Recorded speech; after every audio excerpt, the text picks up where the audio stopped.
Здравствуйте, Шамиль Камилович. Рад вас видеть в здравии. Ну, расскажите, чем Привет, занимаетесь вот привет, в эти Артем. дни? Ну, что ж, мы как бы такой самоизоляции находимся, но мы с 17 числа уже были на карантине, вот, и с 1 числа я вышел на работу, ну, по 2-3 часа приезжаю на работу, вот, всего 3 человека у нас выходит, это получается, ну, из административного штаба. Это я, финансовый директор и мой заместитель Ринат Шабек. Вот, троем мы работаем.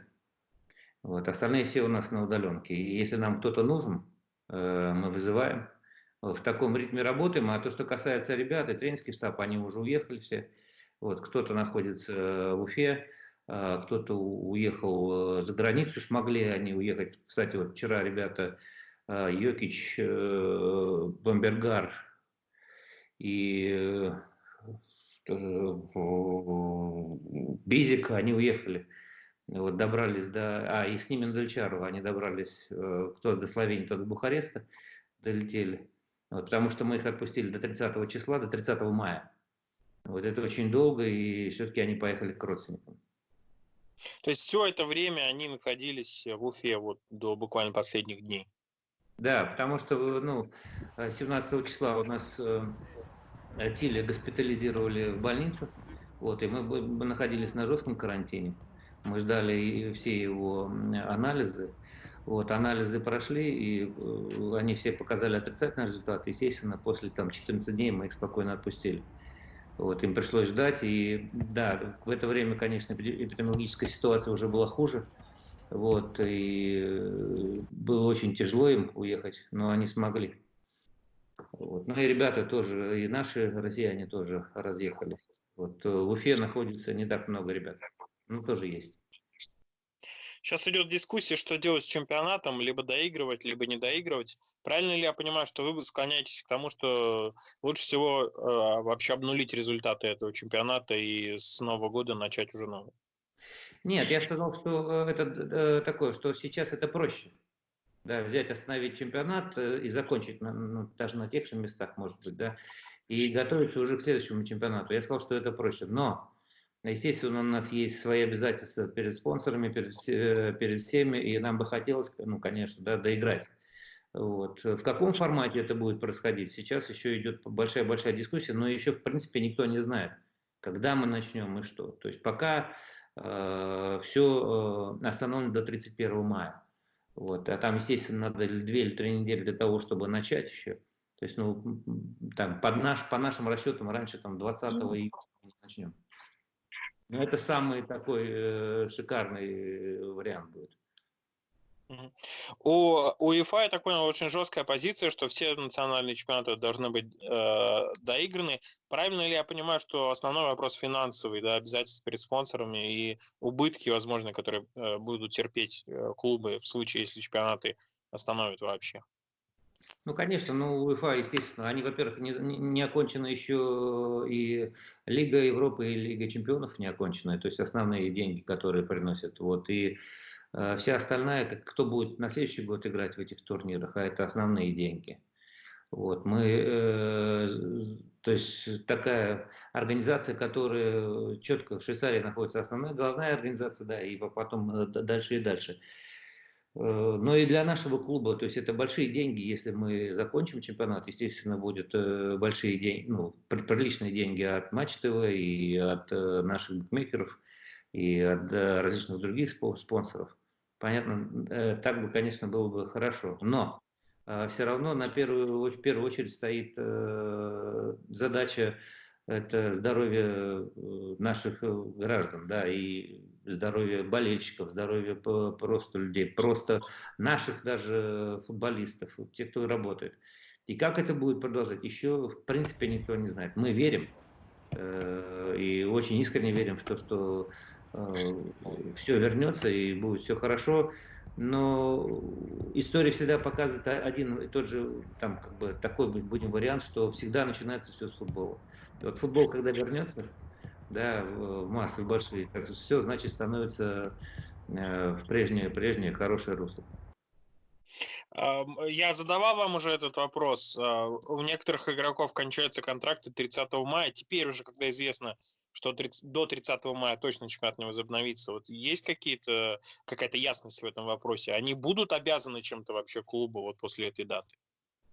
Артем, ну это, понимаешь, эта история все равно связанная с договоренностью между игроком и клубом. И никто здесь войти не может. Это то, что касается всех вариантов.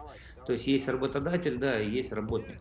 Заставить человека играть дальше ты не сможешь. Да, УЕФА дает определенные свои рекомендации, но все равно без договоренности между игроком и клубом это в принципе невозможно. Но в нашем клубе нет никаких проблем. Просто мы не кричим вперед, не говорим, что вот так и так и так и так.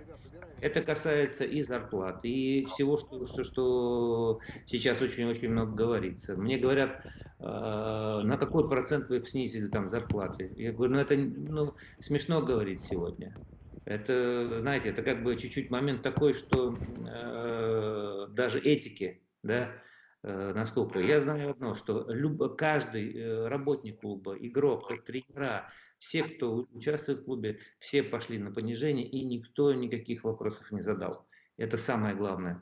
И с каждым, да, понятно, у каждого своя разная позиция. Кого-то больше можно попросить, чтобы он по зарплате снизился, а кто-то мало получает, то есть его, естественно, там просишь на совсем другие там проценты. А вот всех там поголовно, так нельзя. Вот. Ну и самая главная задача, это стоит сегодня сохранить футбол в республике. И первостепенная задача, это, естественно, сохранить школу футбольного клуба Уфа, который большой статус сегодня имеет. Да. Ну и команду, чтобы она была флагманом башкирского футбола и играла в российской премьер-лиге. Это самая главная задача, которая сегодня стоит. Вот в такой ситуации всеобщей неопределенности можно ли какую-то трансферную работу вести, или в этом смысле все вообще остановилось?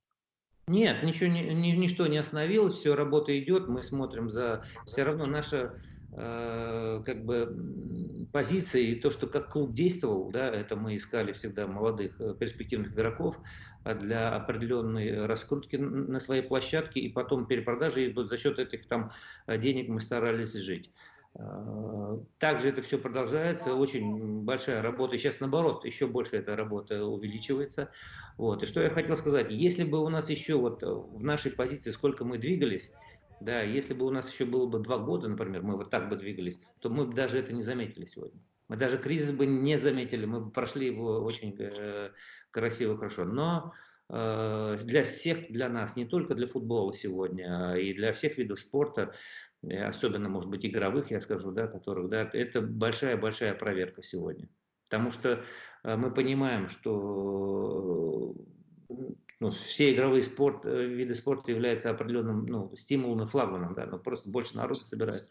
Вот, поэтому для нас это проверка, и мы должны ее с честью пройти. Мы знаем примеры в некоторых клубах, игроки просили сделать им тест вот на новую коронавирусную инфекцию. Помимо Тиля, да, который был госпитализирован, кто-то еще проверялся в нашей команде? Проверялся, но я сейчас могу сказать, что у нас Вамбергар тоже был госпитализирован. У него были определенные симптомы. Мы не стали рисковать, мы не рискуем. В этом плане мы сразу позвонили опять уже по накатанной нашей схеме. Вот, его также госпитализировали, он был на карантине несколько дней. Вот, и у него тоже ничто не подтвердилось. Остальные мы не проходили, просто надобности в этом не было. Сейчас очень много киберфутбольных соревнований. Я вот не успеваю за всем уследить. Артем Голубев представляет нашу команду. Данил Круговой играл с Зинченко, Россия против Украины. Вот вы следите за всей этой историей? Но это же на наших площадках тоже происходит, да, то есть наши игроки, естественно, и в Counter-Strike у нас играли ребята, и Кротов играл, и с ребятами, и безденежных там присутствовал. Я что хочу сказать, это говорит о том, что все-таки мы все равно общаемся все, мы двигаемся, мы пытаемся не унывать в любой ситуации.